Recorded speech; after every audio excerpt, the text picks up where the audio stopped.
Good evening. I'd like to call this meeting to order. Will you all do me a favor and rise for the flag salute?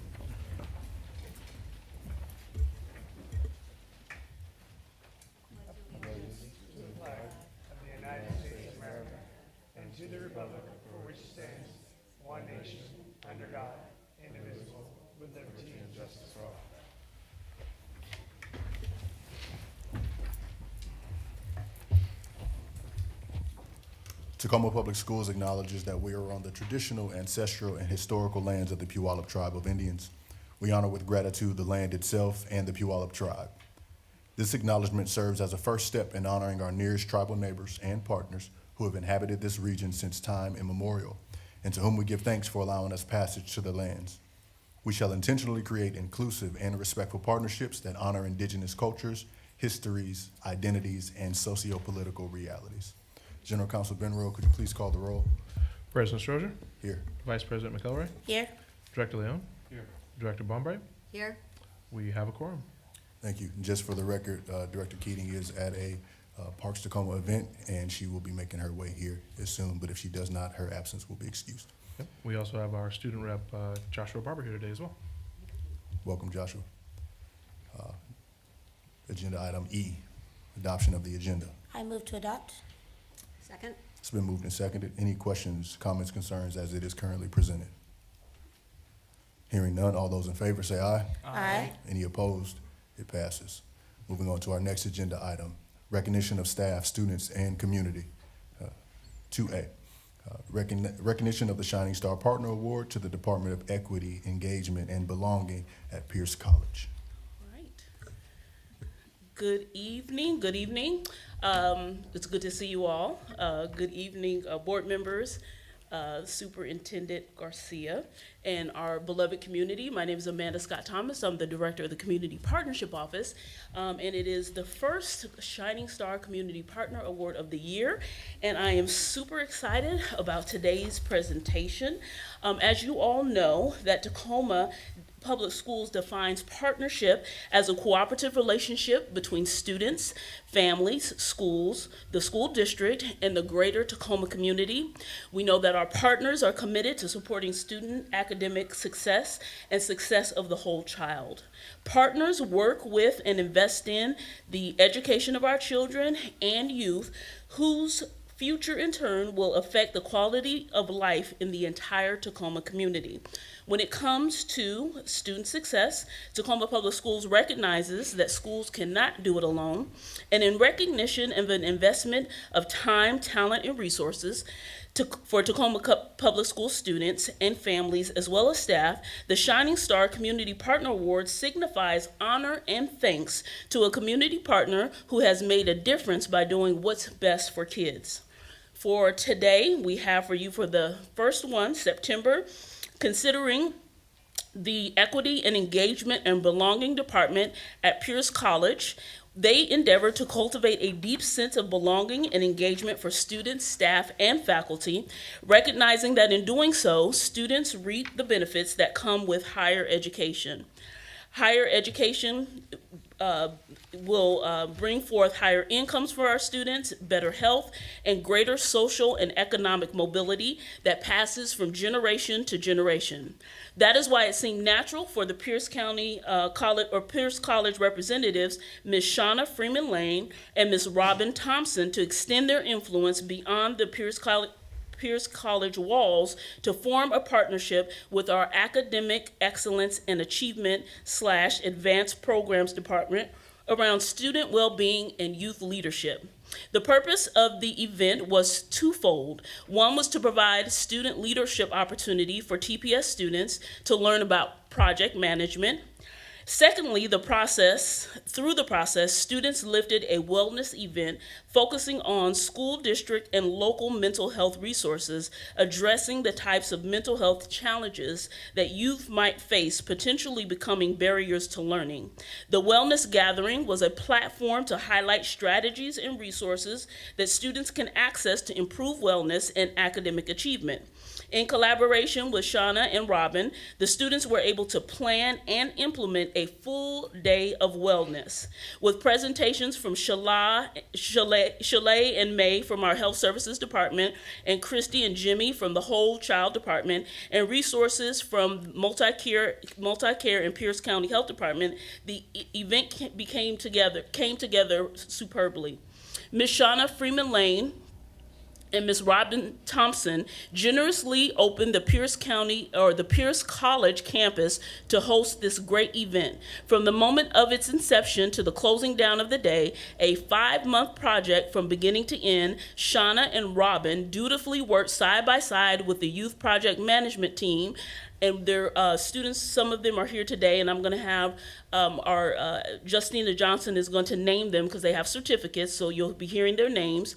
But this group of students worked throughout the summer to ensure the success of this program. Not only did they provide, the staff at Pierce County provide a fully functional, well-accommodated space for the event, they supplied the team with t-shirts and rallied Pierce College professors to also offer highly engaging breakout sessions at the event.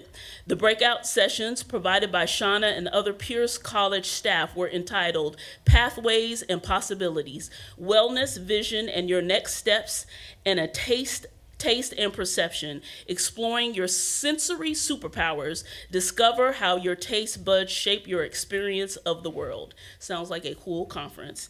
This is the start of a wonderful partnership, and Tacoma Public Schools looks forward to many other events in support of student leadership and success. So it was a great day. We're going to have Justina Johnson come up. She has some certificates, and I would like for her to read the young people's names into the record. Thank you so much, Ms. Amanda Scott Thomas, to all of you, to the board representatives. I want to say thank you. I wasn't necessarily planning on speaking today, but since I had the mic, I always want to make sure that I'm highlighting students and the work that they did on putting this together. They worked all summer on this project, and they had other students in mind when they were working on wellness. And so I want to take this opportunity, first of all, to say Kala Kitmito could not be here, Felicity Aguan could not be here, Safira Shah could not be here, and Kai Stone, I don't think showed up yet, could not be here. But I want to recognize the rest of the group that worked on this, the student achievement group, with a letter of commendation, and also they will get a certificate of completion. As mentioned, it was twofold. One, for the students to learn about project management, and second of all, to uplift and to erect an opportunity for students to learn about wellness. So without further ado, I would like to recognize Brian Ship. You want them to come up here? Come on up here. Here you go. I would also like to recognize Samuel Saglag, sorry. Sagalovich. Thank you. I said it perfectly before this meeting. There you go.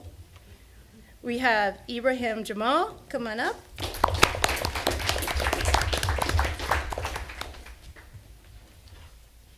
Coleman George.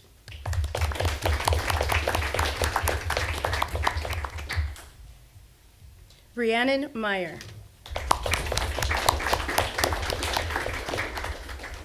And if you wanted to, I know that Rhiannon has a few words if she wanted to say one thing that she learned, and also one thing she learned as a project manager, and then one thing that she learned from the wellness that was superficial and beneficial for her.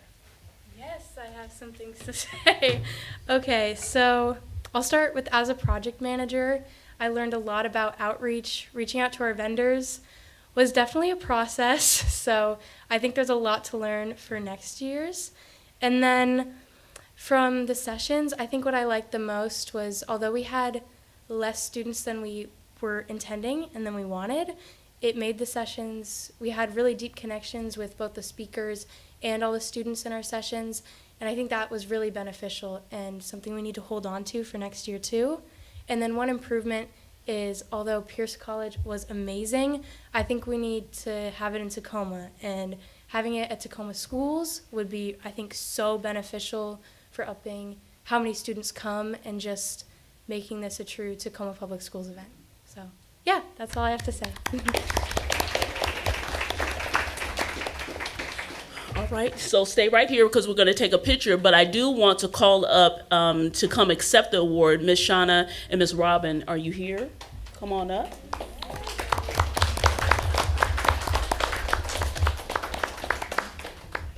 This is your official Gold Star Community, or Gold Star, I keep saying Gold Star, Shining Star Community Partner Award that was made by Hilltop Artists. And this is for you, and you are the first of the year. You have a few words to say, and then we're gonna take a picture when we finish, all right? You're welcome. I did write them up because I would forget. So good evening, and thank you all so much, board members, colleagues, students, and community partners. My name is Shauna Freeman Lane. I'm the Vice President of Equity Engagement and Belonging at the Pierce College District. And our EEB, Equity Engagement and Belonging Department, is truly honored to accept this Shining Star Community Partner Award.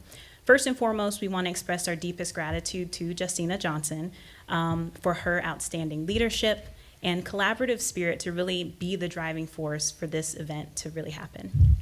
And to the incredible and brilliant TPS students who led this work, you are the shining stars tonight.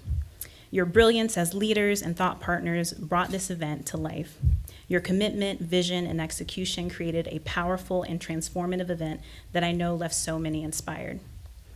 And as a result of your hard work, we do have a foundation now to build on for future opportunities to collaborate and uplift our Tacoma Pierce community.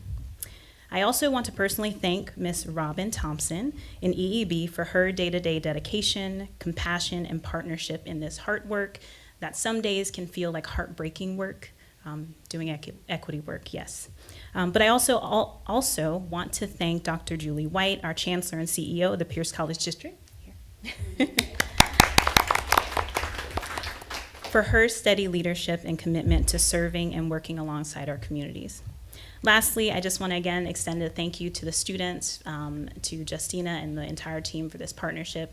And we did bring some Pierce swag, not just to say, hey, go Pierce, but also to remind our students of the work that we did together. So thank you all so much.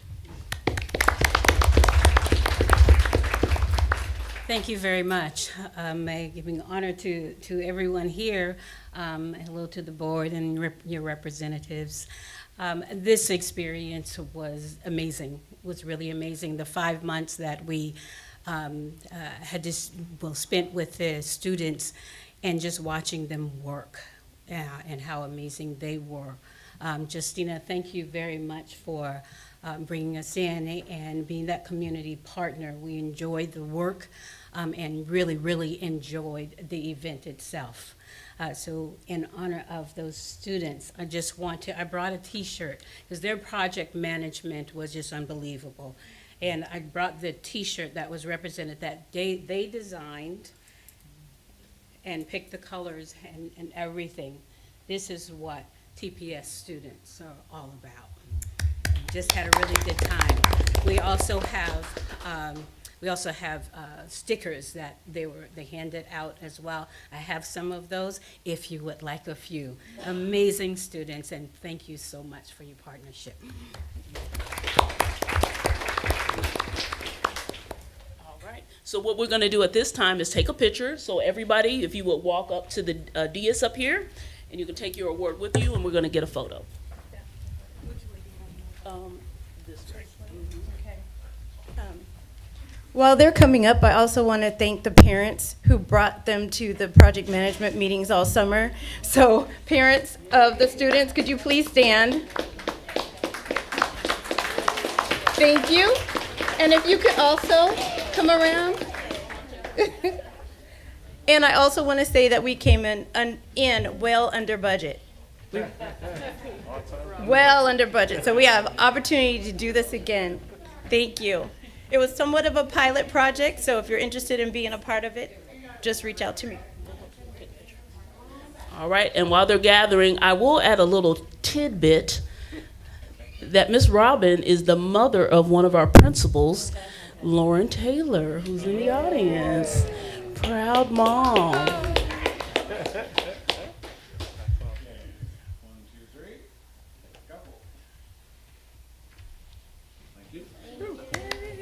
All right, thank you so much.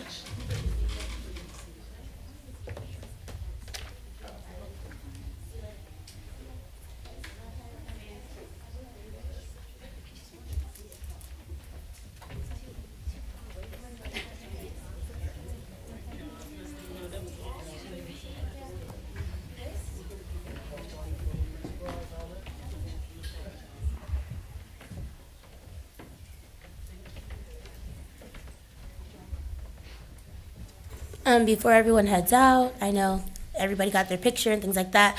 I just want to make a very special comment. Rhiannon, thank you for being here tonight. I take no credit for that amazing young woman that she is. I met her back in 3rd grade before COVID, and a project manager, a program manager, a leader, and just someone who uses her voice to lift up the needs of other people. That's always been a part of who she is. So seeing her coming full circle and back at this board and in front of this room and telling everybody the work that she's doing, I'm just so proud of you. And I'm proud of the work that everyone did, but it's always good to see those seeds you planted years ago coming back to bloom. Nice to see you, babe. I'll be back. I know. I shared at the Washington Economic Development Conference that partnership has become a buzzword lately, everywhere except Tacoma Public Schools. This is partnership on display, and I'm glad everybody here got to see it. So thank you all for your partnership in this work, and let's continue. Let's keep it pushing. The next item on our agenda is the superintendent's report. Good evening, Board of Directors. We're going to start off with an HR staff update of school. Team's coming up. And then I think, Josh, you're going to be up next, and then I'm going to follow you. Does that sound good tonight? Up next for what? Any kind of update you have Oh, okay. in that space. Yep. He's like, what? What? It's a great question, right? It gives us time to think about what we want to say. Wonderful. Thank you, Dr. Garcia. Good evening, members of the board and our audience. I'm Renee Trueblood, the Assistant Superintendent of Human Resources, and I'm joined by Stephen Diedrich, our HR Director of Operations, and we wanted to give you a quick update about staffing for the start of the school year. We've got a few slides, but if those don't appear, we'll just keep rolling. The best part of our news so far about the return of our students and staff to the school year is that the majority of our staff has returned for this school year. We track our retention every year, and we look at that in terms of the past 5 years and also industry benchmarks. And it's considered good if you're over 90% retention. And I'm really proud to say that we hit that 93% mark this year. So what that tells us is that we're a great place to work and that people like working here, and that's one of the best votes of confidence that we could have. There we go. Nope. Yep. There we go. Look at that. I correct myself, 93.5%. We'll take that 0.5%. The other thing that happens at the beginning of the school year is we have to match our enrollment to our teachers. We follow our collective bargaining agreements, and we make sure that we've got the right number of students to the right number of teachers. And I'll turn it over to Steve to tell you more about that. Thank you, Renee. Now that we've discussed retention for the district, we'd like to go into more detail with you regarding the certificated fall staffing process. Our fall staffing process is comprised of two main elements. The first being certificated teacher displacements, and the second being district deployed staff assignment changes. Let's begin with fall staffing displacements. Our displacements of certificated teachers are primarily dictated by current enrollment figures for the district, as well as the provisions of the TEA collective bargaining agreement. No true HR professional goes without their CBA in their hand, so I have mine here. So if you have questions specific to the CBA, I'll be prepared to answer that. And we have our partner from the TEA group with us tonight, Angel, which we always appreciate that, a partnership along the way. When a displacement is needed, HR directs our building principals to ask for volunteers to self-displace from their current assignment. Those volunteers, along with other identified displaced staff, are then provided potential options for new assignments within the district. And that's a collaborative back and forth to try to make available to the staff that are displaced all of the known vacancies and opportunities that they can plug into, and they rank order, and we use seniority to determine who gets what from their rank order preferences. As we closed fall staffing on the 23rd this week, we have ended with a total of 17 classroom and special education teachers that have been displaced. That's 17 total.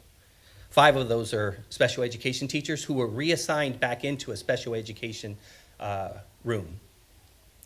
Each of these 17 staff members have now been formally notified of both their displacement and reassignment. So that's complete.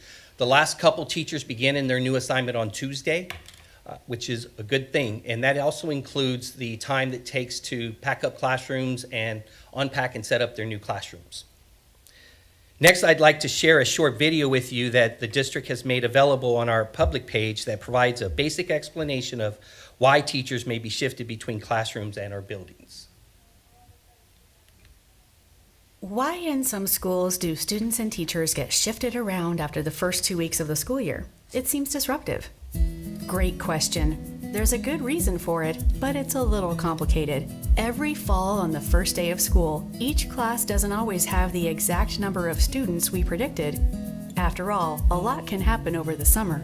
Families move away, others move to town, and others relocate to new neighborhoods. Which means the number of students no longer fits our projected class sizes, making things a little complicated. So how do we predict student class sizes? The whole process starts in December when an expert demographer projects fall enrollments. They look at things like population, registration, birth rates, economic trends, housing, and more. These projections also include choice enrollment, class size limits, and other factors such as students moving up from lower grades. By February, we're planning how many teachers to assign to each school and each grade level. Then we recruit and hire teachers, so all the planned classrooms will have a teacher on the first day of school. Sounds good, right? Well, not quite. Remember how we said families move during summer break? Well, those moves mix up our class size predictions, and we have to straighten things out, even if it's not always ideal. After the first 2 weeks of school, the picture gets clearer. Sometimes small classes are combined, while overcrowded classes may force students to new classrooms. Other times, teachers will shift to new classrooms, or even a whole new school. Some years, the shifts are minimal. Other years, they're more dramatic. But we're always trying to reduce the impact on our students, because in the end, the goal of Tacoma Public Schools remains the same: help students be successful every day.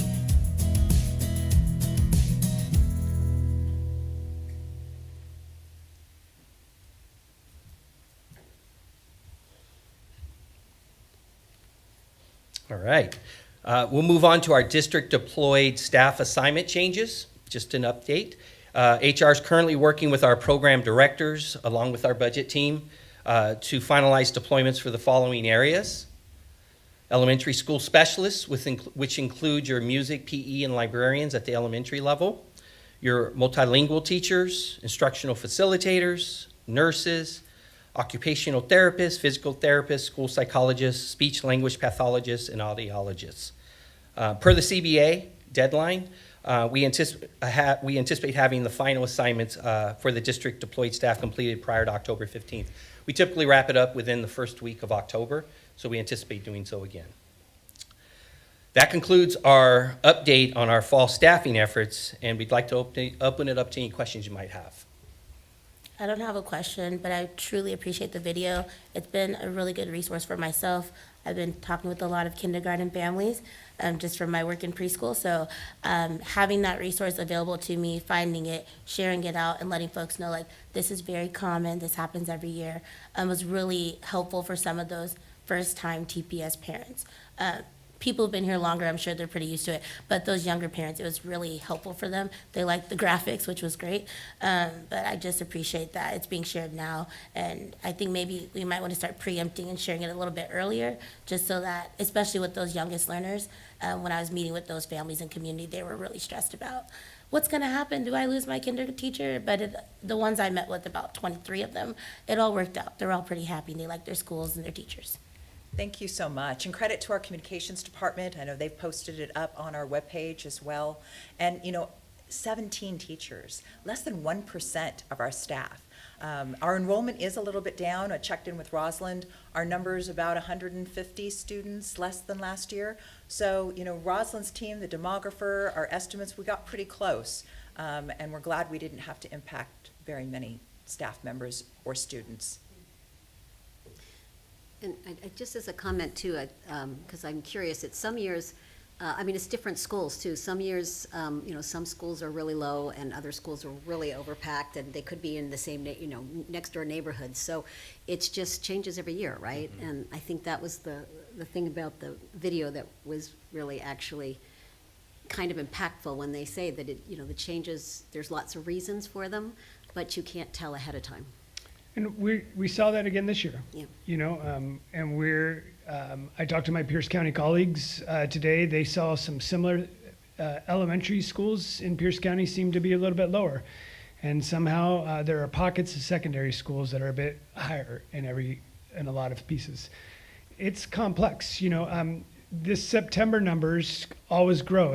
In schools, October 1 is your key date. Mm-hmm.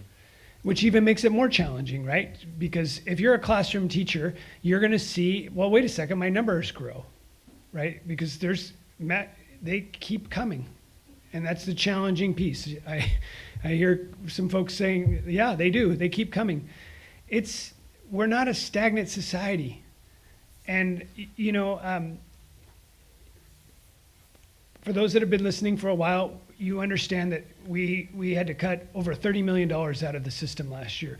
That was a real challenging piece. We're having to redesign systems. That means there's less supports in all different places across the system, in our schools, from support systems, you name it. And that has a real impact. That has a real impact for everything for how fast we can register a student, how fast we can change classes, how fast, all the way down the line. And if you're a middle schooler or a high schooler and you're getting your class changed, or you're a kindergartner and you've built a relationship with that teacher, it's still hard. And it's impactful, so that's not lost on us. So we're sorry. We truly are. It's not something that we're wanting to do to people. We don't have additional resources. You'll see it again, and we've been very consistent and very transparent. You'll see the financial update. There's not a large bucket of money that we're in our reserves. And so in this challenging times, it makes it even more difficult for us to allocate resources in a manner that allows for more flexibility. And so for an individual family, we get it. Even for an individual classroom teacher, we get it. Even for a school, because that's your colleague, your team member. It's a challenging piece. So please understand that we're not saying, look, we're done, it's easy. We're saying, hey, this is part of our process. We understand. We do have an agreed upon agreement on how we will go about this process. We are within the state guidelines on how we do this. And we will continue to do it, and we'll try to do it with as much dignity and respect. We try to do it in as fast as of a time as we can. But kids enroll in the Tacoma Public Schools every day. So as much as folks say, well, why didn't you do that a week ago? Every day those classes change. And so we're having to be adaptive in that space. I want to thank the team. It's a cross-departmental team. I want to thank our principals who are helping us look at those, making some very difficult phone calls. I want to thank our classroom teachers. They're having to be flexible and nimble. Building relationships, reestablishing relationships. So thank you all out there. Any questions, comments? Any more from the board? Thank you both. Appreciate it. Agenda item B, we're going to pass it over to Josh. You got a report for us? I have not had a chance to stop by any of the schools. This was my first week of school at Running Start. And I will say, anyone who is in Tacoma who wants to do Running Start in Bellevue, please, from my personal opinion, make sure you have a car. I sit on public transportation 6 hours round trip to get up to Bellevue and back. And I only have 2 on-campus classes on Monday and Wednesday. and then I only have one on Tuesday and Thursday, and it's a long trip to be in class for 2 hours, 1 hour. Josh, if that's your dream, stay focused, right? Like, Yeah. and chase that dream. I had a chance to talk to Josh, and I don't know if you want to share with folks what you're studying and why you're doing that, but and you don't have to, but yeah, you're right. It's a difficult piece. So chase your dream, Josh. Chase your dream in that space. Okay. Mr. President, and a few other things. We're in our almost October. I just want to remind folks that a lot of exciting things have happened in schools already. And unfortunately, there's already been some tragedies in our schools. And there's also been some very scary times in this space. And I want to talk a little bit about communication. Sometimes the Tacoma Public Schools are only able to communicate so much. We have to work in collaboration if there's a community, something that happens off school site, in collaboration with outside agencies. There could be an ongoing investigation. There could be something that the police are exploring, and we have to be good partners. And I know that can be frustrating to community, because they're saying, well, why didn't you say more? Why didn't you do this? Sometimes we can only communicate so much. We are going to do our best to communicate as much as we can in a timely fashion. I know that there has been concerns raised by community on several different topics. Our job is to investigate things as they're brought to our attention, and to not pass judgment until they are complete investigations. We will continue to do so with dignity and respect. It's important for me that we try to continue to share with people what we can. So if people have questions, please start with your school. And then if we can't provide those answers at your school, then please contact the district, and we will do our best. We get a lot of folks that come from outside the Tacoma Public Schools and outside the city of Tacoma that want to also tell us things. We will continue to try to prioritize our community first in that space, in that response. Our kids have already accomplished a lot of amazing things in a short period of time in the performing arts, in athletics, signing up for college in the high school classes, already applying for college. If you have a 3.0 or higher cumulative GPA and you are a senior, please start applying to those guaranteed admissions colleges. You have guaranteed access. It is never too early. And so as we are wrapping up September, please be safe. It is getting darker. It is getting colder. And I'll let Vice President McElroy tell you and remind you where to bring in your donations. But just in conclusion, thank you to everyone out there for the first good month, and we'll keep on working at it. Thank you, Mr. President. Sure. We'll keep this thing going. We'll move into our next agenda item, which is a construction update. To the podium comes Mr. Morris. Thank you, board members. What we'd like to do tonight is give you an update on our construction projects as we have going. And one of the things that Director Strozier said just a few minutes ago is that the buzzword, is partnership. This district has been doing partnerships for many years, long before I ever got here. But part of what we have been charged with is to make sure that when we're doing all of our projects, that we're looking at ways that we can partner with our community. So I may be remiss and miss some as we go through and talking about some of those, but we do that, and we do it on a regular basis. So with that said, our opening slide there, we'll go to our first one. And I want to, first of all, again, thank Board President for being at the opening of Oakland High. As well as Director Keaton as well. It was a duo. I missed it. Yeah, she was hiding though. It's all good. That's my fault, 'cause I missed you, and I was there, and I jumped to another location, so that's my fault. I apologize for that. But as you can see, I mean, it's a beautiful facility. You can look at the number of folks that we've got in there now with Tacoma Online and with Tacoma Flex. We're going to have an open house a little later on so that the community can come in and view that facility as well. I believe it's one that, you know, being on the historical register is really going to make our district proud of the way that building looks currently and will serve us long into the future as we go through. Looking at our major capital projects. Of course, if you've been down I Street in that area at all, and you see, you know, Lowell as it's coming up, that beautiful building that it's going to be right now. We're up to the 3rd floor on that one. It'll open up in the fall of '26. And of course, everyone has seen the Maritime Skills Center. And next to the Maritime Skills Center, of course, is the Port Business Office. Again, another opportunity where you can see where the school district has partnered with the Port of Tacoma to be able to put our building on their site and working together for the benefit of our students and our community.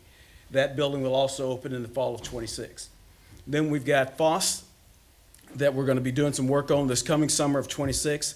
If you've been in FOSS within the last 4 to 5 years, realize that it's a little darker. The hallways are not as clear. We don't believe that the safety is there of the way we would like for it to be. So part of what we're doing are safety upgrades, lighting upgrades, making that facility one that our students and staff can be proud of. If you've had an opportunity to been there since school starts, you see we've already started updating the cafeteria, bringing in new furniture in there so that those students feel like they're not being left out no matter what we're doing anyplace else. That was a building that needs some love, and we'll continue that this summer of '26. And if you have any questions as we're going through, please don't hesitate to ask. And you can see on this slide, this is a little view of the Maritime Skills Center as we look at that. But we've also got work going on with Jenny Reed. Jenny Reed is a kind of a mid-range upgrade, tenant improvement. By the time we're done with that, they'll have a brand new office area that will there. All of their classrooms will be touched. We've got some classrooms now where you can go in. You can see the lighting upgrades. You can see the flooring upgrades with the counters to make, again, that learning space, that teaching space, better for our teachers and students as they go through. And then as we get down into the basement where those areas that have been used for storage for years will now become spaces for students. If you were ever seen where the boilers were located, there were 2 boilers in there that literally would fit on this stage. That space will now be a usable space because part of what we're doing too is upgrading our heating system so that we don't spend as much money heating the same space, and we do it more efficiently, which saves our taxpayer dollars as we go through. We've just started our procurement process on the robotics center.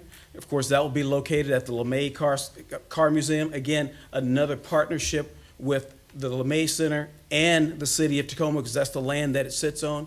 It's one that I know that Josh has worked hard on and making sure that we're all kind of on the same track, looking at that vision so that it benefits both our students and our community. And I can tell you when you look at Adam and the work that he's done on the educational side, bringing together the partnerships, not only at the Robotics Center, but also even at the Maritime Skills Center, will make us one of the best in the country. I don't think it's going to be called the Robotics Center. I think Adam named it the Garage. Yes. The Garage at LeMay. So I think that's the name by now. I don't get into the name changes. Yeah, I just do buildings. So. I don't. I just do buildings. Then we've got Whittier Elementary that's in Fircrest. You know, in working with the city of Fircrest and the folks there, we're able to keep our students on campus. They have worked with us, given us some variances so that the building doesn't sit exactly the way their code says it does, but it still benefits our students. Again, a way that the district is working with a partner to do what's best for kids, what's right for kids overall. That building will open in the fall of '27. Then later on in November, we'll start the procurement process for Idea High School. Idea High School will go on the former Galt Middle School site. That will start in November to open up in 2030. That date doesn't seem right. Yeah, But we'll see if it's 2030, and I'm thinking it's 29. But then we look at others and we talk about the CAB administrative building. We're going to do some work here. This is not This is not a remodel. Let me be very clear about that. The work that's going to happen in this building is looking at replacing the windows to make it more energy efficient, looking at the boiler system, looking at the forced air system, so that when you're in this facility, you're actually getting air flowing through it as it should. Those are the major things that we're going to do. The windows themselves are extremely expensive. That's going to take up half the budget that we've got there. We will have to do, as we go through and we're taking out some of the hydronic piping, yes, there'll be some paint and some of those types of things will happen. We will replace the lighting to make it more efficient, getting us a light in these spaces that, one, from an educational standpoint and just for an energy standpoint, will be better than what it currently is. Morris, can you just talk a little bit? I know that the Central Administration Building and similarly to Oakland are historical sites. Can you just, for those that may not be aware, just kind of talk about some of the complexities and pieces to doing any renovation or remodeling to a historic site and how that differs from ground up, and also the cost differences between that? Right. And it is significant because this building does sit on the historic register. It was built in 1911, and that all depends on which document you're reading, because it says 1911 in one place, 1912 and 1913 in another. Either way, it's an old building. So what does that mean for us cost-wise? That means that when we go in to replace the historic windows that are down below, those wood frame windows, they must be replaced in like kind. So those windows will be taken out. And the reason we take them out is because you've got a number of chemicals and things that are within the paint and things that need to be done off-site and be able to kept to where you can minimize any damage or danger to anyone in and around. So the windows will be taken out, the areas will be boarded up. These windows will also be replaced, but in order to replace them, they must look like they looked in 1911. So they will be double hung windows, we'll still have airflow, but they must be replaced with that, which means that our cost is going to be a little more significant. To be quite honest, just the windows for this building are about $10 million. Just the windows. When we start looking at the hydronic piping that's in the walls, we've got pipes in this building that probably have not been touched in at least the last 60 to 70 years, if there were any renovations that were done then. So when we open those walls up, and we're going to do our best to open up as little as possible. So we'd like to be able to replace most of our pipes using some of the flexible tubing and things so that we don't have to. Because when you do, any building built before 1970 is going to have asbestos in it, which means that it's got to be abated. But if we leave it in place and we don't disturb it, then it's still safe and secure. But the moment we get it to where it's airborne and it's friable, then again, that's a danger that we need to have to deal with, which means that we have to pay a third party to actually come in and do that and tell us that the area is clear. And these are requirements. These are requirements. Thank you. Thank you, Morris. We have notified the staff as of this afternoon. We're going to move the majority of the staff over to McKinley. They'll be there up until we're done with this project. We'll have some that may end up going to the PDC for part of that time before which I'll talk about here in a little bit, before we do what we're going to do to that building. And make sure that our staff is safe and secure regardless of where they're at. When we look at our next project, there's Hoyt. Over at Hoyt Elementary, again, there's some minor things that are happening there, some restroom renovations. We're looking at putting up some security fencing to make that more safe. We'd already planned to upgrade the playground, so that's being done as well. That was on the list that the board actually approved when you approved all of our playgrounds about 6 to 8 months ago. So we've got that one. Then over to PDC. Wait, so can I ask a question about Yes. Hoyt? So, Superintendent, there are a lot of probably questions in the community about what's going on at Hoyt, because we used to have some preschools there, and now it's looking all nice and spiffy, but the questions are what's going on down there at Hoyt. Yeah, we have specific programming for students, special education students, that are designed to meet their needs, both in-district and out-of-district students. So the restrooms, for example, are now, I'll just simply put it, toilets are more appropriate for the age of children who could be in this school. And the occupants previously in there were community partners who were hosting preschool opportunities for community members.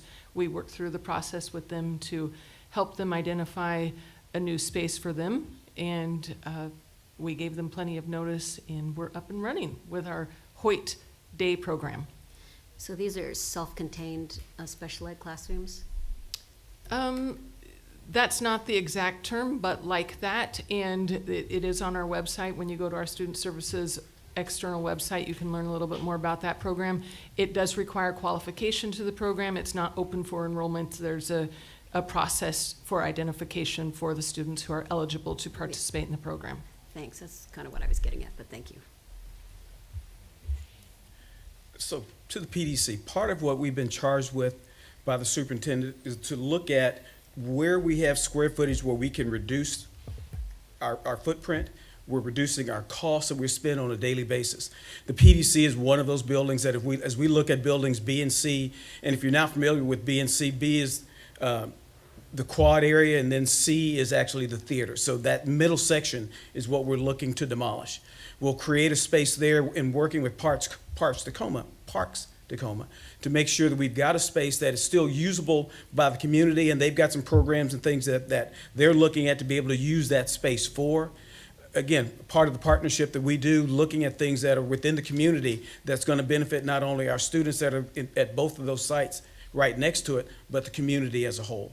So by taking that down, we're going to save some dollars long term, which we eventually will get those dollars back. We're creating opportunities for Parks Tacoma to be able to come in and create some programming within those spaces as well. And then we're looking at our roofing projects. We've got roofing projects, as you can see there, going on at a number of sites. We'll be doing roofing projects until at least 2032. So we'll just be updating the list as we go through and doing that. We're going to spend roughly about $8 million a year on various roofs around the district, getting them up so that we don't have classrooms that have buckets sitting in the room, trash cans sitting in the room catching water. Those are the things that we're trying to make sure that we don't have, that we're taking care of in doing that. And then when you start looking at our athletic fields, and again, another partnership that we do with Parks Tacoma, as we start going through in our first fields that we're working on, the very first one is going to be over at First Creek, which of course is used all the time. And one of the things that we're doing now a little differently, we're getting away from even the olive pits. We're going to a material that has been tested more in Europe, is also being tested in the United States, to where we don't have any infill. There's zero infill. It's more like grass than any other surface that we've been able to find. It's also one that, from a maintenance standpoint, we have lower maintenance. That turf is going to, save us some dollars there. We've got a 12-year warranty on those fields being out there, which is longer than our current warranty on the fields that we have. And we believe that it's one that is really going to pay dividends, especially when you look at the number of hours that we spend on those fields versus if it were a grass field. Grass is a great thing to be on, no question about that. But the maintenance and upkeep of it is one that we could never be able to afford, and most school districts actually can't afford to do something like that. So we've got those fields in. You can see we've got the fields that we finished within the first round that are sitting out there. We've got a great field at Peck. The Stadium High School baseball field is there. And as we start to go through these, you can see where we're starting out there at First Creek, Mary Lyons Elementary. And Mary Lyons is on there because it's got an inferior, in my mind, an inferior turf that has chrome rubber in it. That needs to go away. So we're getting rid of all of those fields systematically as we go through to make sure that we do not have any chrome rubber in any of our fields by the time we're done with this process. And then this is the other projects that are coming up between now and 2032. Of course, we've got the Central Kitchen project, and we've got a GMP tonight that we'll be talking about a little later. Our athletic fields ongoing. Idea High School I've mentioned, DeLong Elementary, the cab improvements, Point Defiance Elementary, Whitman, and Stanley. And there'll be a number of other small capital projects that will be going on as well. I can tell you some of the things that we're finishing up right now, like the theater lighting at all of our high schools have been updated. We did even some additional updates even at Foss with replacement of their curtains plus some lighting and things that are happening there. We've got work that we continue to do on our pools to make sure that those are at a high standard so that when our students are competing, they're on equal footing with everyone else. And that's my last slide. Any questions? I think just referencing the last slide, that was the bond. And so I just always want to thank the voters, the constituents, the people of Tacoma who keep investing in Tacoma Public Schools. There are so many districts around the nation that struggle with bonds and levies, but every time we pass one, we invest in our kids. Mm-hmm. And so I'm grateful for the team here that makes sure we're investing in our kids I really appreciate your updates tonight. And let me add one more thing, and I forgot to mention it at the bottom of the slide, and that's our joint maintenance facility that we continue to look at both with Parks Tacoma and with the city. As we explore locations to do things, we have met with them a number of times. I know Josh has been a part of those meetings and looking at how can we benefit all of the taxpayers and our students by having some spaces that are shared. Not that we're eliminating work that anyone would be able to do, but our resources, pooling our resources together, we can get more done. I think this is a question for the superintendent, but just again, for those that are listening, can you talk about the bond funds versus levy and how those are required to be used?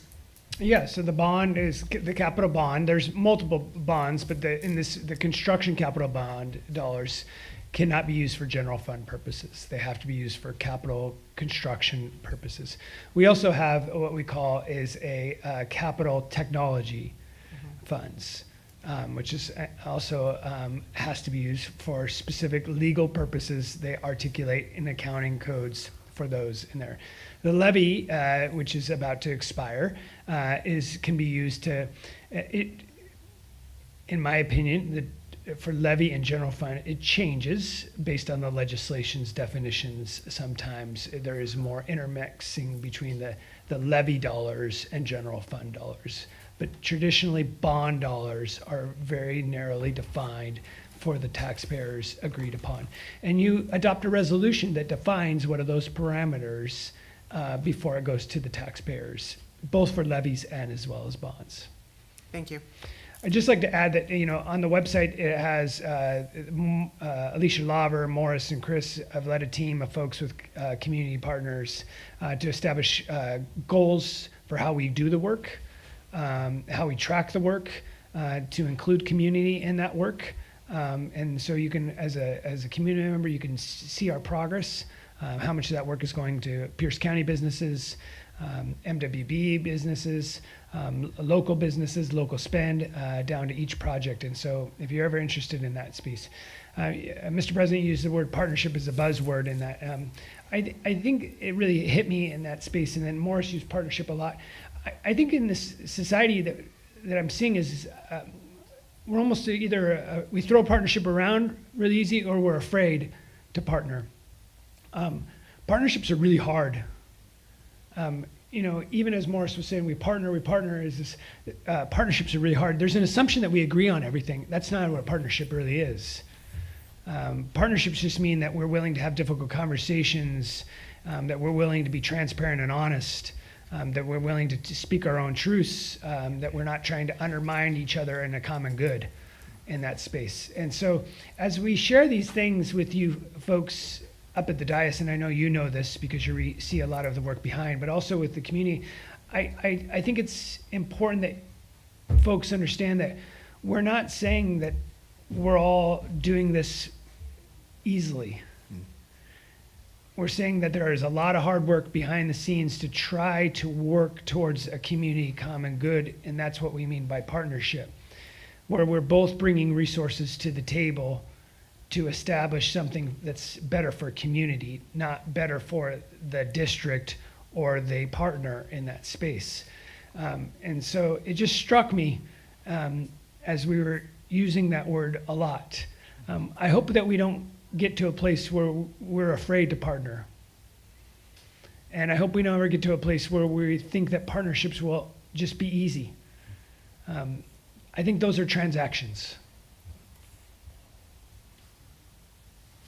President Sturgeon, I have one other thing that the mentioning of the goals for planning and construction. I know that I've in other capacities in my life, I get to work with the Washington State Office for Minority-Owned and Women Businesses, and I know that Tacoma Public Schools model of design build and how we partner with small businesses, minority-owned businesses, is a model that they refer to statewide. So it is a pretty significant accomplishment that is very much led by Morris and Chris and your team, and so I think that the value that we demonstrate, that we uphold here, and that you all play out into the community is really important. That our local tax dollars are going back into our local community. And it is supporting businesses that may not necessarily have access to large contracts and state contracts. And so I just want to lift up that this is years' work that's been years in the making, and it's really something to be proud of. Agreed. Any other questions or comments? I do have a question. So you mentioned that Mary Lyon has chrome rubber. Is that inherently bad for the turf, or? Well, there are a number of studies that indicate that chrome rubber is actually bad for the students themselves. And the studies have been on both sides, some that say yes, that it is, some that says it's not. I'm by no means an expert within that. But inherently, we want to try and get things out of our system that potentially would harm our students, if at all possible. Oh, that makes sense. Thank you. Good question. Any further questions, comments, concerns regarding our construction updates? Hearing none. Appreciate you. Thank you. Thank you. All right, we're going to move forward into the next portion of our agenda, which is members of the public wishing to address the board. I see some blue cards. Yes, we have 6 verbal comments this evening and 1 written comment. Received. Okay. School board members encourage public participation. Your civil input is appreciated. Board members will not respond to your comments during the meeting. The superintendent or designee will follow up with you after the meeting if action is needed. Instead of speaking at this meeting, you may also send an email to the board at board@tacoma.k12.wa.us. Please contact the board office in advance of the meeting for disability accommodations. Public comment guidelines. Under Board Policy 1430, public comment, the board president may terminate an individual's comments when the allotted time has passed and may interrupt the speaker to require the same standard of civility that the board imposes on itself.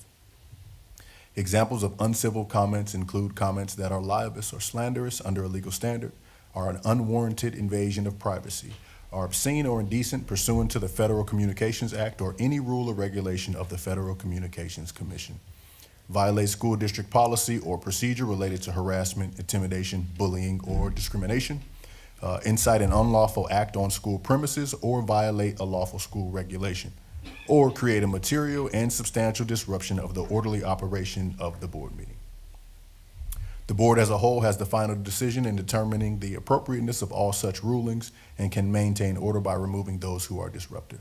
However, the board recognizes the distinction between uncivil discourse, which it will not tolerate, and comments about the board, district, and/or staff that are negative, yet still civil in nature. The board will exercise its authority to maintain order in a content-neutral manner. 2 options to comment. Option 1 is verbal comment. The general counsel will call your name when it's your turn to address the board. Please speak into the microphone. You may have up to 3 minutes to share your comments, or if there are a large number of speakers, time may be limited at the president's discretion. Option number 2 is written comment. I hear we have 1. M. Capes provided public comment for today's meeting. We can start with the first speaker, General Counsel. Yes, and as you've said, President Strozier, public comments go by the rules described under Board Policy 1430. These can be found, the summary of 1430 can be found on the front and back of the blue comment cards that people filled out to speak. So just as a reminder, the board is required to enforce rules, including prohibition on HIB, non-discrimination, and those kinds of rules when we do public comment. If we have to interrupt a comment to provide some guidance, we'll have the time paused, and then we'll just be able to resume. So like I said, we have 6 speakers today for verbal comment. The first is Glenn, no last name, so Glenn, and then right after Glenn will be Ted Adler.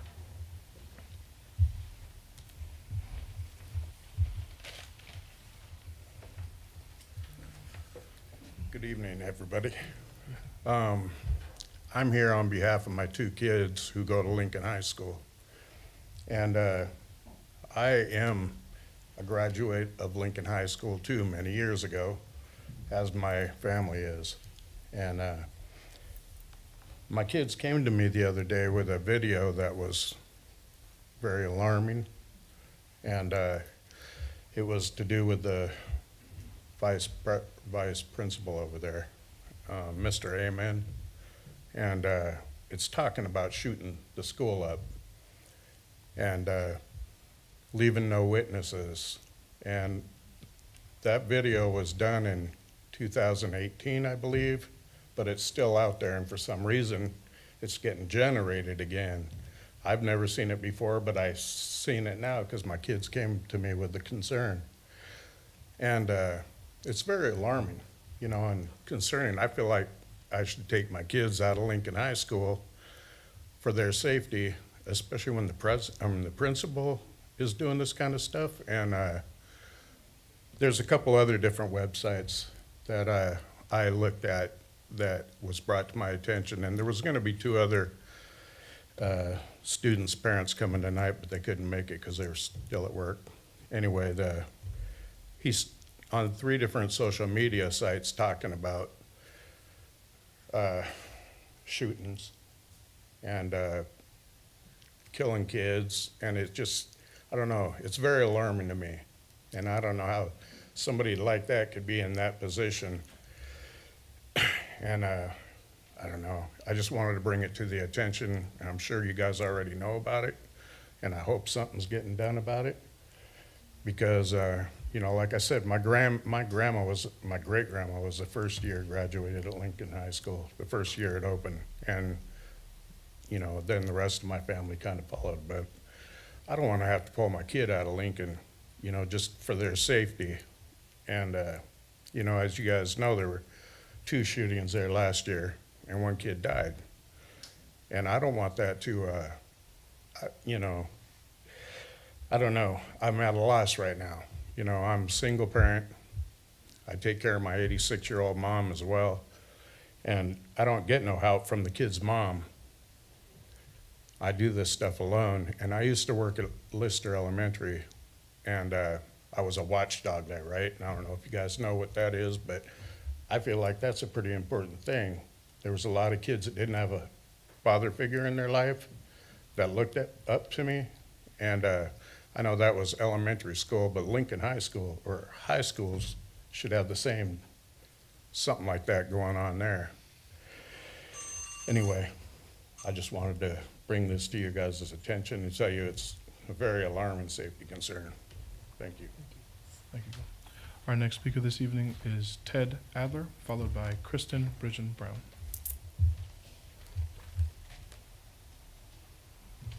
Yes, good evening. My name's Ted Adler. Been a resident of Tacoma for 60 years. Graduated from Lincoln High School in 1978. I'm here with Glenn, and to back Glenn, and I saw the videos, and I think there's a solution for this. And I'm not sure exactly, I don't know what it would be, but there has to be some sort of review. There should be some sort of periodic reviews to where the board can take a look at individual positions in the schools and see where these teachers and principals and peers stand. I graduated from Lincoln in '78. My sister and brother graduated in the earlier '70s, and I hang with a bunch of fellas that we support Lincoln High School. I've been living on the east side from 1970 on, and support the east side. You know, Lincoln High School means a lot. I've known Glenn. I've known his children since they were babies, and I respect his feelings. He showed me those videos, and I was absolutely shocked at this individual in such a position of such a peer of upper, I don't know, it just doesn't set right with me. I don't know how to put it into words. I probably should have taken notes, right? Some feelings, written down some feelings on paper, but I'm here just basically to support the, I think something should be looked at. This should be looked at seriously, and not only at Lincoln High School, but all around in Tacoma Public Schools. Not just at this issue, but all of the schools. There should be periodic reviews of these peers that are on a daily basis with these students. Thank you for letting me be here and speak in this. Thank you. Our next speaker is Kristen Bridgen Brown, followed by Angel Morton.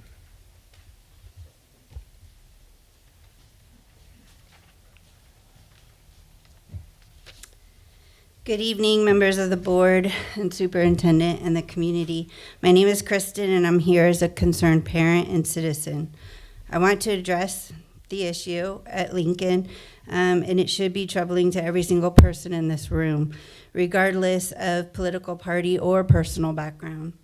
At Lincoln High School, an assistant principal whose salary is approaching $200,000 of our taxpayer money has been publicly posting and sharing racially divisive statements and music that directly targets groups of people based on their race and gender.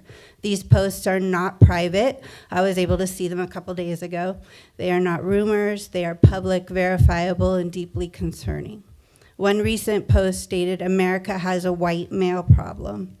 I'm a mom of 6 white boys, and in the comment section, when challenged, he doubled down by saying white women either don't have the power or the interest to change the problem that they are birthing.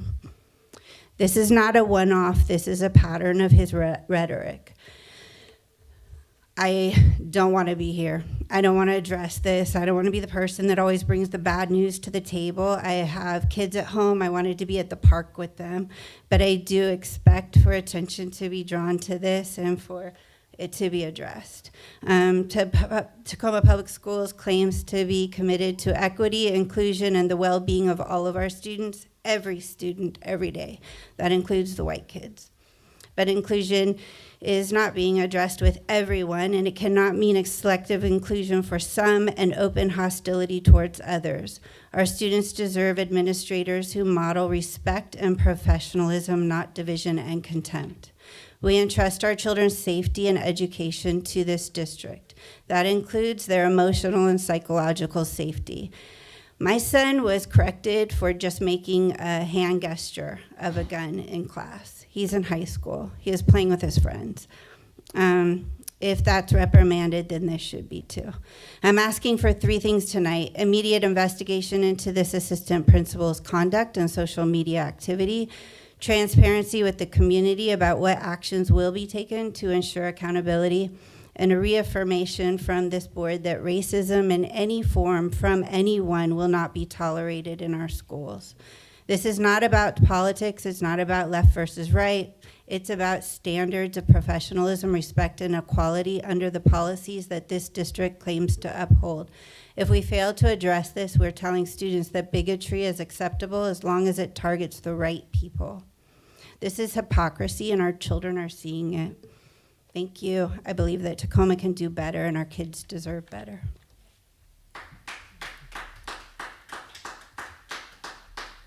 All right, our next speaker this evening is Angel Morton, followed by Caleb Fahey. Good evening, board. Good evening, cabinet. Angel Morton, president of Tacoma Education Association. And I just want to highlight a few things that are going on this fall that we're tracking, and we are trying to work together with the district on partnership. We recognize the financial hardships that the district is facing, and we really appreciate the work that HR did over the summer to rehire the folks that were non-renewed due to budget concerns. It's great to have people back to work. But we have them back to work now. It's important to point out that we have a lot of difficulties because of the process that happened. Communities in buildings have been super disrupted.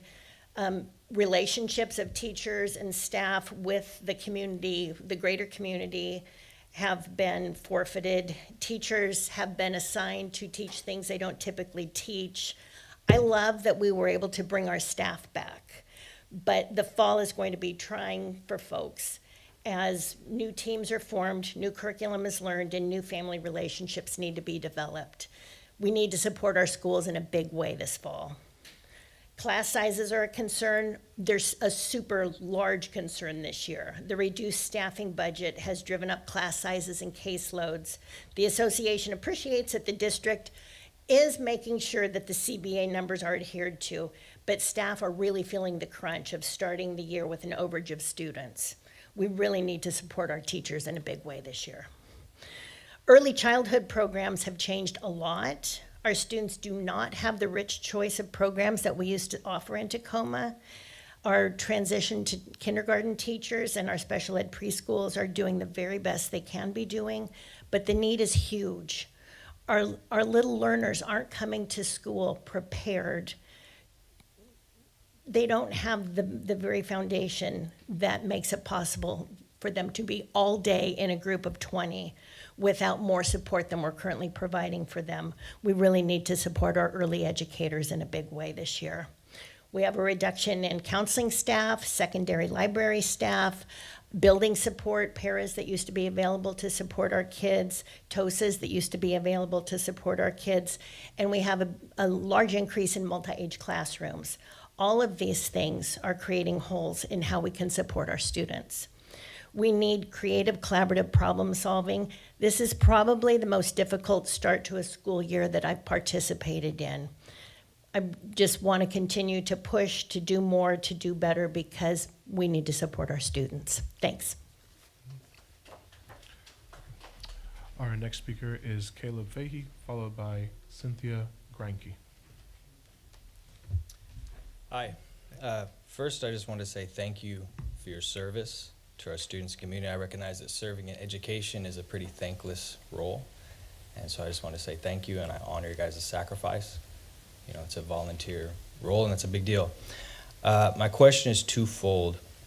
In light of the recent comments made by Lincoln High School's assistant principal, I'm concerned about the potential confusion and division such statements may cause for the young men at Lincoln.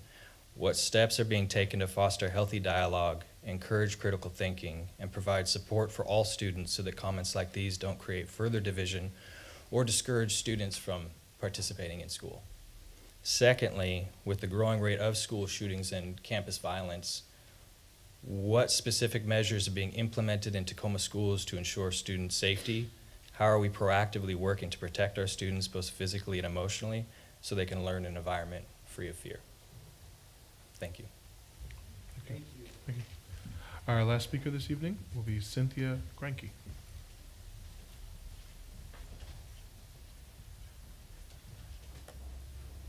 Hi, my name's Cynthia Grinke. I have 5 children, and 5 children went through the school district. I yanked one because these schools are so, I don't know. After today, I am actually grateful for why I'm being up here. My kids don't go to Lincoln.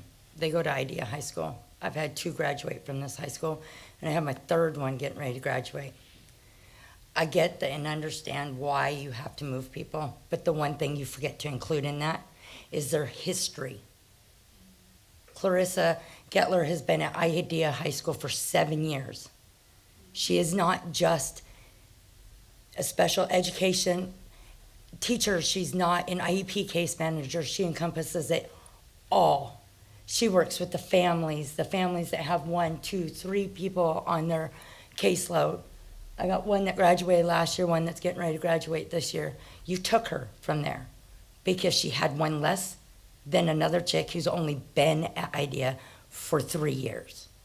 See, you failed Idea when you offered a position for her and she refused to take it the first year, and you brought in Nate. Nate was amazing. Every male student liked that guy, a male. And you took him and put her in that spot because you offered her position. And now she gets to keep her spot while Clarissa leaves. And all these students who've been with her and still with her, and the families that are still with her, she's everything. She is the safe place for all these students who come from not broken homes but damaged homes that are full of chaos and they don't know. Students go up and get food from her without having to ask. They don't have to be embarrassed and say, I'm hungry. She just got food there. They know where it's at. She provides the good stuff that'll be fulfilling. She's there for them to listen and for them to ask and to say, hey, I need help with Christmas, or I need help with the resume. I need you to sit next to me while I do my schoolwork, not help me do it, but just be the body double. She's the one that's there in the morning. She's the one that's there to find you counselors. She's the one that does it all. And you took her because she had one less year than the chick that's only been there for 3 years. And I'm telling you, my children will not be under her caseload. Because when you cannot put children first, you don't deserve to be in a spot where your whole work schedule is wrapped around kids. Clarissa went to the ends of the earth. She had a kid named Christian. I'm telling you, oh my God, this kid makes my heart break. And she got him to the point of graduation. Lucky he even finished school, a school day. My son Nicholas graduated 2 years ago, 3 years ago. Completely shocked. Shocked. My son Turtle graduated last year. Dakota graduated last year. And they have been through hell in the last 5 years. And the one constant that was there, and the one constant for all these students, is her, and her love, and her passion. Thank you. Appreciate it. All right, President Schroeder, that concludes public comment for this evening. I move the consent agenda. I second. Consent agenda's been moved and seconded. Any questions, comments, or concerns about this? Hearing none, all those in favor say aye. Aye. Any opposed? All right, moving on to policy matters. Second reading of revised policy 6957, change orders. The General Counsel, on behalf of the Director of Purchasing, recommends that the Board of Directors adopt the revised policy 6957.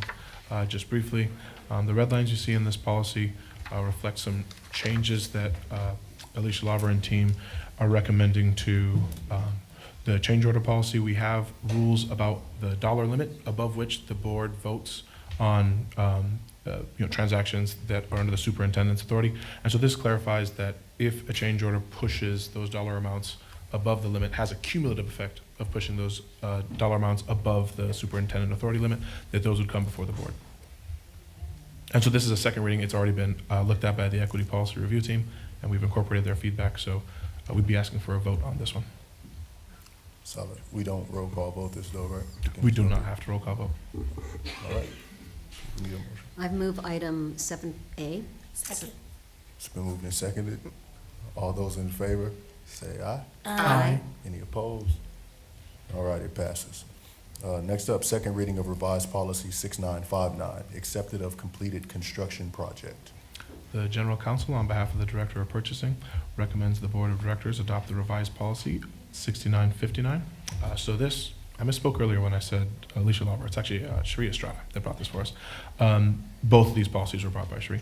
And so this is a change in, at the end of a construction project, there's a process that we go through to do the final acceptance of that project, which is basically us letting the contractor that worked on the project, let them know that they've completed the expectations that we had of them. And it usually includes like the punch list items. So things like, outlet covers, paint, covering up maybe nail holes, those are the punch list items. And so this clarifies that the old legal rule, which had you do the final acceptance for projects above 100,000, the law changed, and so now that limit is at 350,000. So what we did in this policy is we updated it to be consistent with the RCW by moving the limit from 100 to 350. And so like the others, we would also ask for a vote on this policy. I move item 7B. Second. It's been moved and seconded. Any further questions after that explanation? All right. All those in favor, say aye. Aye. Any opposed? All right, it passes. Next up, we have our financial report presented by our CFO, Rosamund. It's a very brief report this evening. We're right in the throes of year end. Our fiscal year ends on August 31st, and we have until October 31st to finalize the 24-25 school year books. So we're in the process of doing that, but I did want to give you just a brief update. I had talked to you at our last board meeting and just mentioned that we were tracking a fund balance somewhere around the $2.5 to $3 million range in the positive.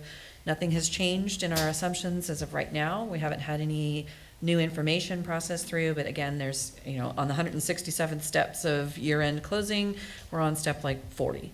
So there's a lot still left to go through and many millions of dollars that we have to move around, make sure that we've capitalized on all of the funding sources that are out there, make sure that we've tracked all of our grants and received all of those revenues and receipted everything and made sure that everything is being charged into the appropriate year. So all of that is in process, and just wanted to give you a heads up on that. And then as far as 25-26 goes, we just have gotten a start to the year. With September, we won't actually close our month of September until we're finished with the 24-25 books. But we've got some initial estimates that are showing us holding in our current revenue expectations. Enrollment is down, but some of the other areas that we have revenue in are showing slightly up, and we are just too soon in the year for us to make any real communications about it around physical numbers, but just so you have an awareness that our first blush at it was good news, and we'll have some more information as October moves in. October's our big month. And then just real quick, I wanted to share with you our levy timeline. We will be going out in February of 2026 for our educational programs and operations levy. That's our regular 4-year levy. It's already expired and it's time to renew. And so we will be bringing you our first reading of the proposal for that, as well as our technology levy, which is also expiring. That will come to you for a first reading on October 9th. We will then have a study sessions on this October 16th, so you can have some detailed information about what has changed, what's new, what we're asking for, what the rates will be, and then we will be poised to ask you for an approval of that resolution on October 23rd. We are required to have everything turned into Pierce County by December. So that's my update for this evening. Any questions from the dais? Hearing none. Thank you, Ross. Thank you. Next up, curriculum and instruction. Approval of the 25-26 fiscal year highly capable district plan.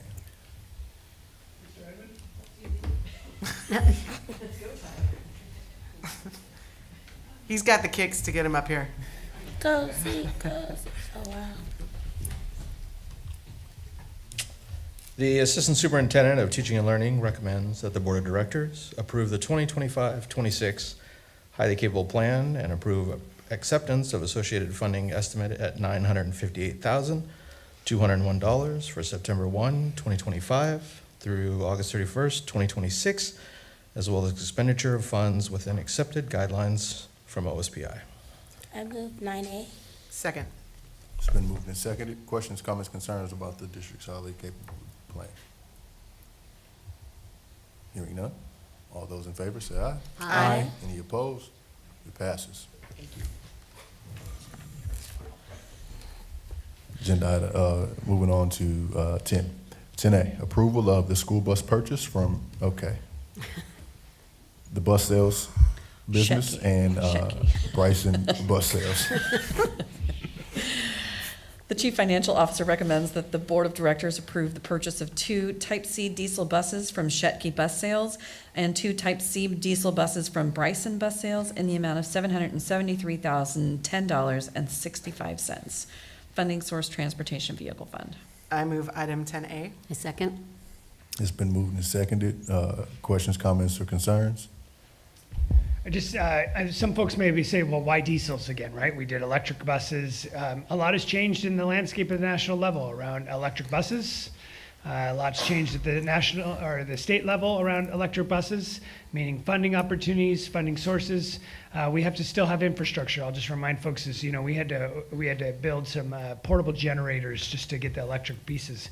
It does not mean that we're not continuing to look at green options. It just means that we still have to maintain a fleet. We still have to keep in the cycle. And so we are going to continue to supplement, and we're going to continue to look at different options, but this is why we are here today. So if you're out there going, oh, well, we're no longer committed to electric, well, that's not necessarily the case, but we have a responsibility to make sure that we have a fleet that is on the road, that is safe, and is up to date. And that doesn't also mean that diesel is necessarily bad either. And I would just add to that, this week we were delivered our very first electric bus for Tacoma School District. Our vendor has been using some electric buses this year, and that's very exciting, but this is our first one delivering our special needs students, so For sure. exciting times. Well, it's been moved, it's been seconded. I would just say shout out to Shetke and Bryson. I needed to hear it first. I wasn't gonna butcher it up here. All those in favor say aye. Aye. Any opposed? It passes. Thank you. 10B, approval of amendment number 1 to contract number TSD 23-138 between First Student and Tacoma School District number 10. The Chief Financial Officer recommends that the Board of Directors approve Amendment Number 1 to contract TSD-20-219 with First Student to provide maintenance services for the district's transportation fleet in the amount of $384,487, increasing the total contract value to $984,487. Funding source, transportation. I move item 10B. Second. It's been moved and seconded. Questions, comments, concerns about this one? Hearing none. All those in favor say aye. Aye. Any opposed? All right, it passes. 10C, approval of the pre-construction services contract and guaranteed maximum price, GMP, amendment number 1 to contract number TSD-25-171 between Tacoma School District number 10 and BN Builders, November 2024 through December 31st, 2028. The Executive Director of Planning and Construction for the Chief Operation Officer recommends that the Board of Directors approve the pre-construction service contract and the guaranteed maximum price GMP amendment number 1 between BN Builders and Tacoma School District number 10 for the new central kitchen project in the amount of $4,995,177, bringing the total consideration to $5,176,449, excluding sales tax. Funding source, capital bonds, as approved by voters on February 13th, 2024. Benchmark is partnerships. You have a motion? I move item 10C. Second. It's been moved and seconded. Any questions, comments, concerns about the central kitchen? Hearing none. All those in favor say aye. Aye. Any opposed? All right, passes. Thanks, Morris. Moving on to agenda item number 11, other business. It's the adoption of board annual goals and objectives for the 2025-2026 school year. The district's general counsel recommends that the board individually approve and communicate the draft annual goals and objectives they formulated for the 25-26 school year. And in years past, we've done this as a roll call vote, so for members of the public, the goals are uploaded into the agenda that deal with both connecting with students and with study of the cell phone issue. So, to you. All right, we can run through the roll call vote then. Do we need I We- move motion. item Yeah. 11. I thought he was asking me if we A. should do the roll call or not. I thought he said it was up to me. I'll move it. Yeah, so I we just can- did it. Oh, cool. We need a second. Oh, second. Thank you. It's been moved and seconded, and now we can do that roll call vote that I thought was a good idea. Comment. Any comments or discussion before? No comments? Okay. President Strozier, how do you vote? Aye. Vice President McElroy, how do you vote? Aye. Director Bombard, how do you vote? Aye. Director Keating, how do you vote? Aye. Director Leone, how do you vote? Aye. Okay, the 25-26 school year board annual goals are hereby adopted. Perfect. Thank you. And we're moving on to the next agenda item, which are the closing items, which include our board comments and reports. Mine is super short. As if. No, it really is. Okay, I'm gonna time you. Okay. Hi, anyways, it's September, kids made it to school, it's been great. I love the work that we all do in community. I love hearing from parents and families. I have been popping into schools randomly, and I do apologize to all principals who I've done that to. Mostly, it's like someone in the community is like, I want to see your face, and you don't know my kids, and you've never seen second grade before. I said, let's go. So I've been popping into schools, apologize for that. I will try to be more formal with my upcoming visits. Other than that, this month coming up is Tacoma Arts Month. It's very deeply personal to me. I love the arts and all the ways that we engage in community, and so there's a proclamation happening at the city council meeting next Tuesday. But then also they're kicking off the Arts Month with Kaleidoscope, which is this really huge celebration of all the arts and programs that happen in our city. The thing I love the most about Tacoma Arts Month, it highlights a lot of our ELO partners and those who are in our after-school space and the work that they're doing with students. So when you do go to like one of these arts kickoff, you're gonna see a bunch of TPS kids. And that's my favorite part. So I'll be there to celebrate with them on this next Saturday, October 4th, 1 p.m. to 4 p.m. at Tacoma Public Library, main branch. And then my only other thing to say is that teen late nights are happening every Friday from 7 p.m. to 11 p.m. at every Parks Tacoma Community Center. That's the Star Center, Eastside Community Center, the Center at North Point, and People Center. It was very fast. I'm going to bet that you'll have something you'll remember. I'm going to go next. So speaking of partnerships, and I appreciate the dialogue around partnerships and that they are intentional. They're not meant to be easy.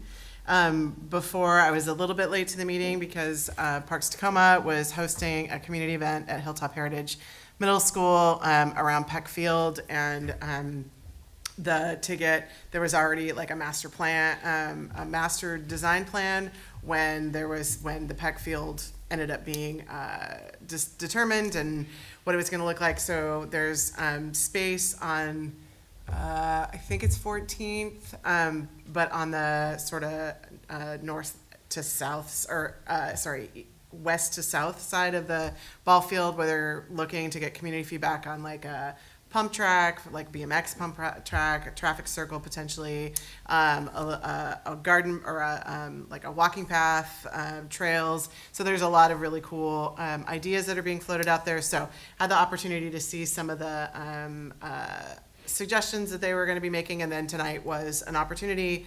I don't think it'll be the only opportunity, but it was an opportunity to have community members come in and give their feedback. And in a very similar way, when this initially started at Stanley Park, and so this is just a continuation of that partnership of like, how do we make sure that that community directly around Peck Field is included and gets to have their voices incorporated into what comes next.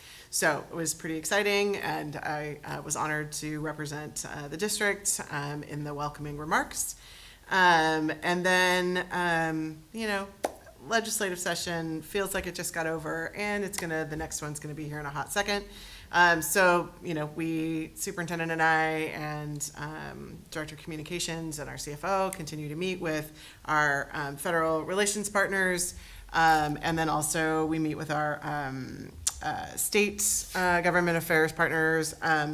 The superintendent and I met with, Roz, I'm pretty sure you were there, but every meeting seems to be one long meeting in my life now.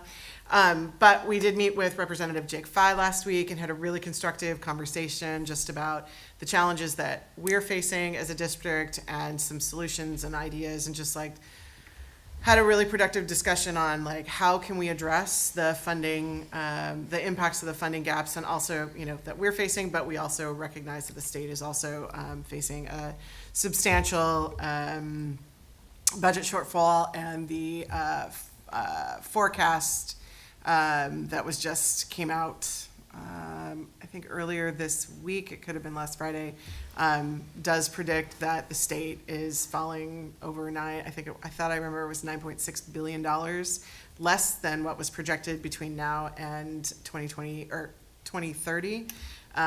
So the landscape does not necessarily look like it's going to improve in the very near future. So, and then some of the other conversations, particularly with our federal relations team, is preparing for a potential government shutdown. If there's not a continuous resolution passed by Congress by September 30th, the government will shut down. And congressional members are not in DC right now. So they left and went back to their districts last week without coming to an agreement on a continuous resolution. So the anticipation is that there will be a shutdown that will begin September 30th. For how long, we don't know, but maybe something can happen between now and then, but it is really difficult when congressional leaders are not in DC to actually do the business they are responsible for doing. So, and then the last thing I wanted to say is President Sturgeon and I are, I was reached out to by State Senator Lisa Wellman. She has been a longstanding chair for the Senate Education Committee, and they had determined they wanted to meet with school board directors and community members and some other staff in specific school districts, and we were one of them. And so President Sturgeon and I are going to be meeting with Senator Wellman and staff just to, share some of the things that we're experiencing and the challenges, and hopefully have conversations about suggestions on how to mitigate some of the impacts that we are all facing. So with that, I'm done. Okay, Director Leon, do you want to go next, or do you want? Okay. Of course, it's JMAC time to speak up about that. That meeting happened right after our last meeting, and actually, it was a really interesting conversation because we had two programs that were discussing how youth-driven initiatives that are happening in our community, and one of them was the action mapping project that Dr. Matt Kelly, who's with UW-T, works on, and actually we are a deep partner in that work. It's youth-oriented planning that deals with removing barriers for youth, and it's all data-based, and it's interviews with kids, and he comes into classrooms at Tacoma Public Schools, middle schools, and high schools, and talks to kids about, how do you get around? Do you walk? Do you bike? Do you take the bus? And then takes the data and, puts it into a mapping, and they look at three things: place, where kids play, mobility, the active transportation, like walking, biking, how they're doing it, and then the friction, what is the block to the mobility. And it was absolutely stunning to see how that all plays out, and it's not going to be much of a surprise to many people where it is, where there's freedom to movement and safety and all of that is pretty much in the North End area, and some of the West End, and the East Side and the South Side have a lot more concrete blocks and highways dividing things and making it harder for kids to get around. And so what the city is now starting to do is to use this to work with our equity map to look at how we actually invest in helping kids break down those barriers to have kids have better mobility to get around in the city. So that was pretty exciting. And then, they're looking at what they're talking about, an opportunity index, which shows where investments would make the difference. So really thrilled to hear that work is happening. And over 10,000 kids were actually engaged in this work. He works with TPS at the moment and Franklin Pierce currently, and they're expanding throughout Pierce County. So this is pretty exciting work that's happening. The second presentation was from the Mayor's Youth Commission, and which is of course totally youth-driven. And they were talking about what they'd been working on, and which interesting about the Youth Commission, which I know Director Keating knows a lot about, since Stella was one of the original creators of that idea, but is that each year it shifts dramatically because who's ever leading it, it's kind of whatever their idea that they're excited about, and so it's kind of an interesting pathway of how they get to their decision making. But anyway, it was a great meeting, and so just wanted to share that because I thought that was exciting news. And then the other thing that I went to that was a really fun event was the Maritime 253 and Port of Tacoma building project that we saw earlier on our screen, and our Maritime 253 building is really getting, it's looking solid. 2 weeks ago, the flat in the picture, you didn't see anything for the Port of Tacoma's building. And in 2 weeks, they put up all the metal, steel frame. And then they put the roof on, right? That's what the next thing that they do. And they, B&B Builders is actually the builder doing this, and they have a behavior that they do at every single roof topping or roof raising event whenever they get to that point, and they put a tree on the top of the highest beam of the roof before the roof goes on. And I guess it's a Scandinavian historically Scandinavian, and then as people came here, that's become a tradition. And so when B&B Builders does a building, they always put a tree on. So got to be there for that beam, signed the beam, and the beam is going to be exposed. So in one of the rooms, so that you can actually always see who and all of the individuals who were actually working on the building signed the beam. They were all there. It was a great thing they did for the workers, and it was super fun to talk to some of these folks that are up there building these buildings. They're both buildings. They're doing both of them, and so that was really fun. And I had some nice visit with the port commissioners, so we actually had an opportunity to sit down and have lunch and talk about issues of joint control, interest to both of us in this Maritime Skills Center. So that was a wonderful afternoon.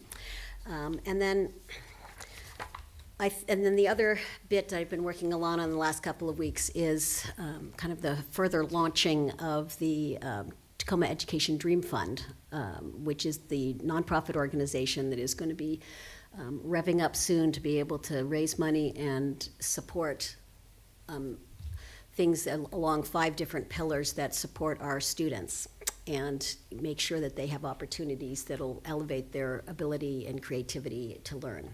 So, and we're actually having a retreat tomorrow, so that'll be a fun day. So that is it for me.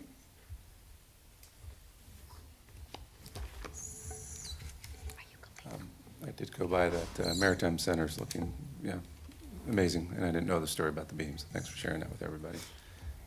It's going to be a great place for learning for our kids, our students. I think it's two very important goals that we adopted today for our board, so I'm excited to learn more. The LGBTQ plus students are going to teach us more about their experiences, and I think that'll help us have a better educational environment, not just for them, but for everybody, hopefully. So look forward to learning from them. Also the study of the personal electronic devices, which is, some people just say cell phones, but really electronic devices during school hours and how that affects learning and mental health. We'll see how our study sessions go and around that. Half the states in the United States have already adopted laws to limit that. Our state hasn't. We'll see what we decide. So it's exciting that we've got 2 important goals to work on. That's it. I forgot something. Okay, well, first of all, in the closing items is board comments and reports, our committee reports, community events, and updates and comments. I tend to focus on community events and updates and comments, and I always forget committee reports. But as I was listening to Elizabeth, I was like, oh my God, I have committees as well. And on last week, we had the Citizens Finance and Audit Committee, yeah, I can say that word, at 7:30 in the morning, and I was there early and on time.